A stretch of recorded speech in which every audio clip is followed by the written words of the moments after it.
Olá, eu sou a doutora Maura Neves, sou otorrinolaringologista e hoje eu vim conversar um pouco sobre hidratação nasal.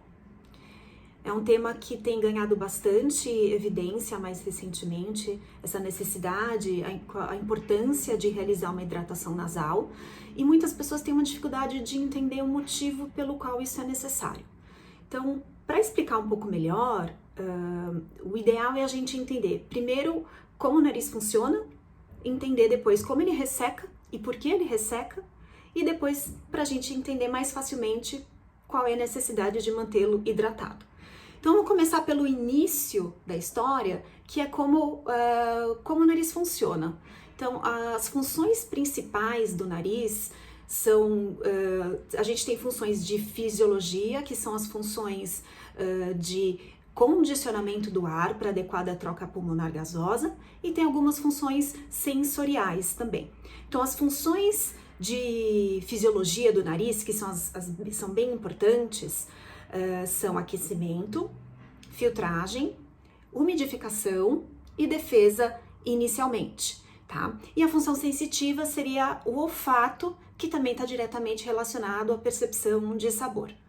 Quando a gente pensa em hidratação, a gente fala em hidratação e ressecamento, a função primordial que está mais envolvida seria a capacidade do nariz de umidificar o ar inalado.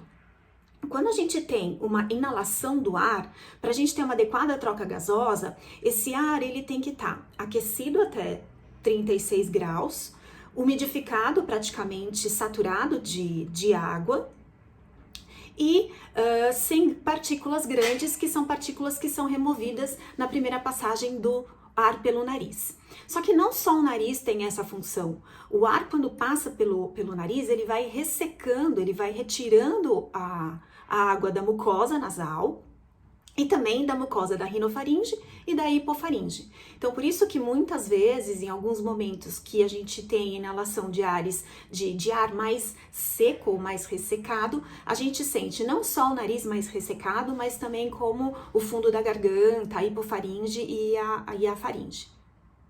Então, essa umidificação do ar, ela é muito importante para que a troca gasosa seja realizada de maneira adequada, assim como todas as outras funções.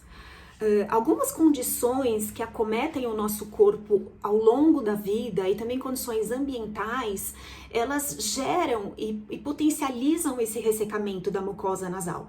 Então, uma coisa que é muito frequente e a gente não se dá tanta conta, o próprio envelhecimento do corpo faz com que todas as mucosas ressequem. Então, o primeiro fator de ressecamento que nós temos seria a senilidade, o envelhecimento natural do nosso corpo, tá? Associação de muitos medicamentos. Então, muitos medicamentos, eles causam boca seca. Se a boca tá seca, o nariz tá seco. Então, antihipertensivos, antidepressivos, diuréticos, antiepiléticos, o ressecamento das mucosas, ele é importante, reação colateral desses medicamentos. Então, o ressecamento do nariz, ele acaba acompanhando. Tá?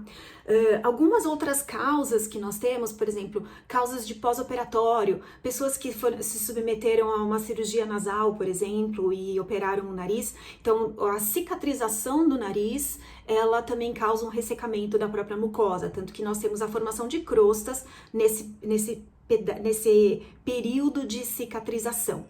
Pacientes que ou tiveram tumores, fizeram radioterapia, também é uma importante causa de ressecamento, não só na mucosa oral, com xerostomia, mas também da mucosa nasal. Então, há um grande ressecamento dessa mucosa. E a gente tem, fora isso, além disso, uma condição que tem ganhado bastante espaço, que são os pacientes em uso do CPAP.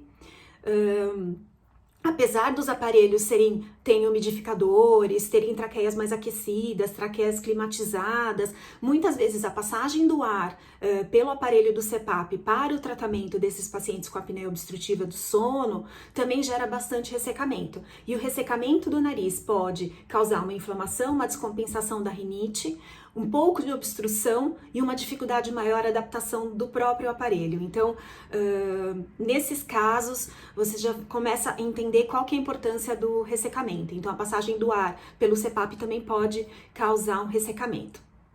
E, tirando todos esses fatores que são fatores individuais, nós temos alguns fatores que são fatores ambientais, que são fatores muito difíceis de nós controlarmos. Especificamente, as variações climáticas que nós temos ao longo do ano, e agora, nessa época que nós estamos de outono e inverno, nós temos um período de ar mais seco, com o período notadamente de estiagem em algumas partes do país.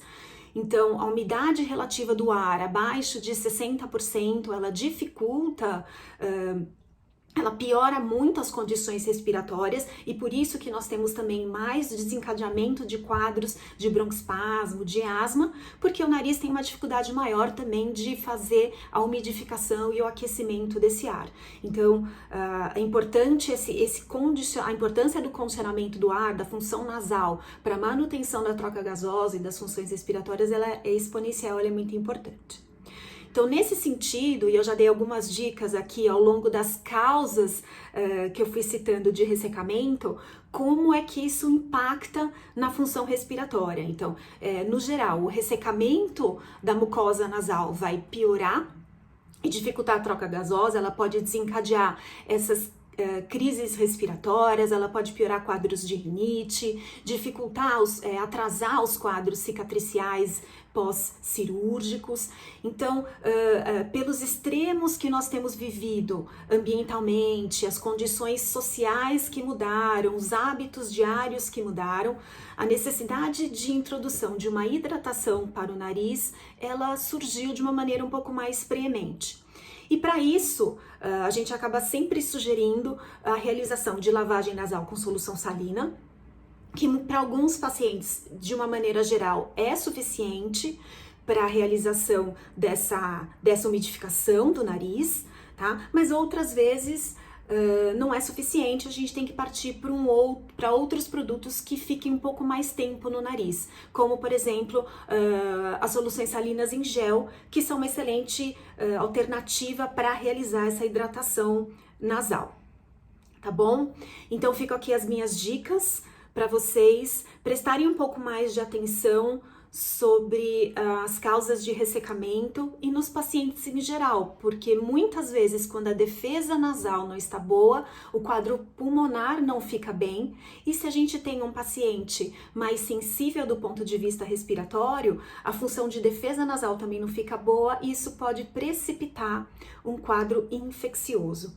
Então, observar bastante essas funções e tentar atuar de uma maneira preventiva em todos os aspectos da vida dos nossos pacientes. Até uma próxima!